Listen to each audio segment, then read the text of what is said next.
there. Ready for another deep dive? Today we're going to get into something I think you'll find pretty fascinating. How nature actually impacts our well-being. And we're not just talking about a casual stroll in the park, though I'm all for those too. We're really going to dig into the science behind why being outside can be like a superpower for our minds and bodies. I love that analogy. Yeah. And you're right, there's so much we're learning about that connection.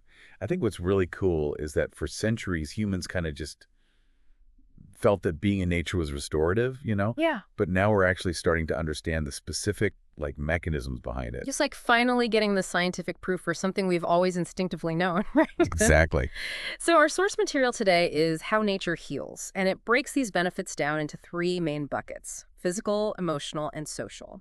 And get this, it starts by talking about how spending time outdoors can actually lower our cortisol levels, that stress hormone. Right. It's not just about reducing the bad stuff, but also there's this whole other side of it where nature actually helps us produce good stuff. Being around green spaces specifically can actually trigger the release of endorphins, those chemicals in our brains that make us feel good. It's like Mother Nature's mood booster. Exactly. It really is. And there's actually research to back this up. One study found that spending even just 20 minutes in a park, even if you're just sitting on a bench, can lead to significantly lower stress hormones. Wow, so even just being present in a natural environment can have a tangible impact. It seems that way. That's incredible. So we've got the stress reduction, the mood boost. What else is going on here? What other benefits does nature have for our minds? Well, the source also talks about how nature can actually help us think more clearly. It's like all the stimulation we encounter on a daily basis, from screens and everything, it kind of overloads our brains.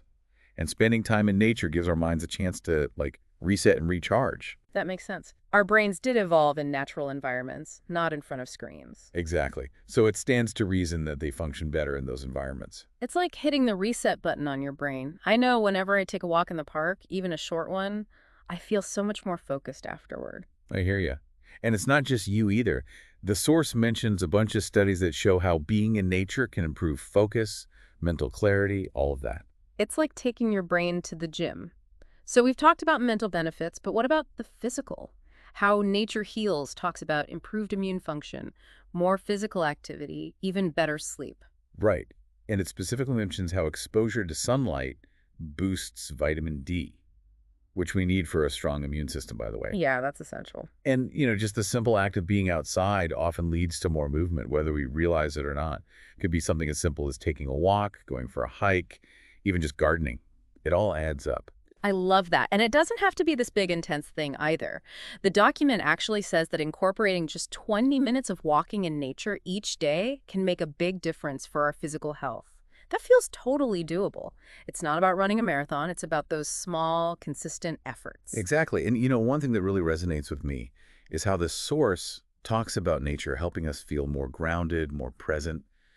Just being surrounded by the natural world can encourage a sense of mindfulness. I love that. That really resonates with me too. And speaking of grounding, have you ever heard of earthing? It's this idea of walking barefoot on grass or sand to connect with the earth's energy. I have. It sounds kind of new agey, but I'm Yeah. curious about it. What's the science behind that? Well, some people think that direct contact with the Earth's electrons can actually have a stabilizing effect on our bodies and maybe even reduce inflammation and help us sleep better. Yeah, the research is still pretty new on that front, but there's definitely something to be said for that feeling of grounding, both literally and figuratively, just physically connecting with the earth. Totally. It's like tapping into this innate sense of belonging to something so much bigger than ourselves. Exactly. And speaking of connection, did you know that being in nature can also strengthen our social bonds? Oh, absolutely. There's something so special about experiencing nature with others. The document highlights that too, and it talks about how important shared experiences in nature are for building stronger relationships with the people around us. I'm thinking about group hikes, picnics in the park. Yes, or even things like volunteering for an environmental cause. These things let us bond over a shared love for nature while we're getting all those amazing benefits we've been talking about. It's like this amazing win-win. So we've covered the physical, mental, even social benefits of connecting with nature. But let's get practical for a moment. We don't all have easy access to huge forests or mountain trails. So, how can we realistically work nature into our busy lives, especially if we live in a city? That's such a great question. And the good news is you really don't need a ton of nature to reap the benefits. Even small doses can make a big difference. Oh, that's good to hear. Yeah, like the source makes a point of saying it's not about these huge, elaborate trips. It's more about finding little moments throughout your day to connect with nature, however you can. So, like simple things we can easily fit into our routines. Exactly. Even just like taking a 10, 15-minute walk during your lunch break, stepping outside to actually eat your lunch, maybe in a park if there's one nearby, Oh, I love that. or even just taking a second to like appreciate a tree on your way to work. Just little things to kind of break up the day and get a little mental refresh. Yeah, it's about shifting your perspective, right? Getting Mhm. away from the screens and the indoors, even for a few minutes. Exactly. And, if you want to get really ambitious, the source even talks about bringing elements of nature indoors. Oh, I love that. Like what? Tell me more. Okay, so think about things like having some houseplants around, Yes. making sure you have enough natural light, Oh, yeah. maybe a little indoor fountain, if you like those calming water sounds, Hmm. even using natural textures in your decor, like wood and stone, I love those. or even just opening a window to let in some fresh air and hear the sounds outside. Sometimes I forget how good that is for you. Right. It's amazing how much of a difference these little things can make. Totally. So it's almost like bringing the outdoors in. I Yeah. love that. Now, for anyone listening who might be wanting like a more immersive experience in nature, a deeper connection, the source also mentions some mindfulness practices you can do to really enhance your time outdoors. Anything in particular catch your eye there? There's this practice called forest bathing that I've always been really interested in. Oh, I've heard of that. Tell me more.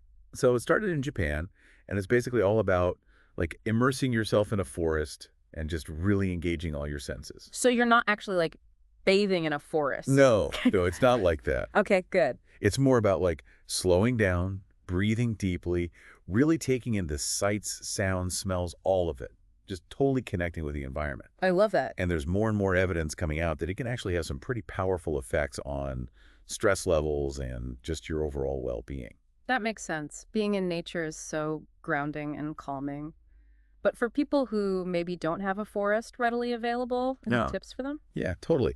The source talks about how you can actually apply similar mindfulness techniques Mhm. to any natural setting, even in the middle of a city. Like maybe you find a quiet spot in a park and you just focus your attention on one specific thing, like a single leaf or a flower. You can even just do this with a house plant, but just really take the time to notice all the little details, the way the light hits it, everything. It's amazing how much we miss when we're rushing around and not paying attention. Right. So much beauty all around us. I know. And I think that's what I love about these mindfulness practices. They help us slow down and actually appreciate the natural world no matter where we are. So true. Even in a busy city, there are still those moments of beauty, those little pops of nature. Exactly. We just have to remember to look for them. I love that. So it all comes back to this idea of nature as a form of therapy, in a way. Totally. Not about escaping our lives, but about using nature to bring more peace and well-being into our everyday routines. I couldn't have said it better myself. Now, there was one other interesting tidbit in the source that I wanted to circle back to. It was about sunlight and how it actually helps regulate our circadian rhythms. Oh, right. Our natural sleep-wake cycle. Exactly. It's like nature's own sleep aid. Totally.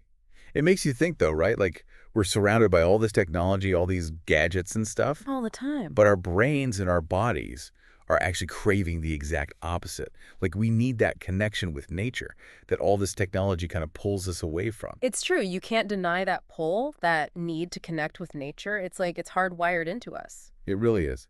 And that's why I think this whole conversation is so important because it highlights that nature isn't some kind of luxury. Uh-huh. You know, it's not just about like taking a nice break. It's fundamental to who we are. It's essential. And when we neglect that, it really shows. Absolutely. So, as we wrap up this deep dive into nature's impact on our well-being, what's the one thing you hope our listeners take away from this conversation? That's a good question. I think if there's one thing to remember, it's that nature has this incredible ability to heal and rejuvenate us. Like on a physical level, on a mental level, Hmm. it can do so much. Totally. And the best part is you don't need to go on some crazy retreat to experience those benefits. Hmm. Even just little things done consistently can make a world of difference. It's so true. Whether it's a walk in the park, bringing plants into your home, or just taking a few minutes to really be present in nature, every little bit helps. So well said. It's all about prioritizing those moments of connection with nature, no matter how small they might seem. Exactly. Well, on that note, I think it's time for us to wrap up this deep dive. But before we go, we want to leave you with something to think about. We spent all this time talking about the science-backed benefits of being in nature, which are incredible. Right. But there's this whole other level to that connection, too, like a more personal, maybe even spiritual level. Absolutely. We encourage you to keep exploring that, see what you discover, and until next time, keep diving deep.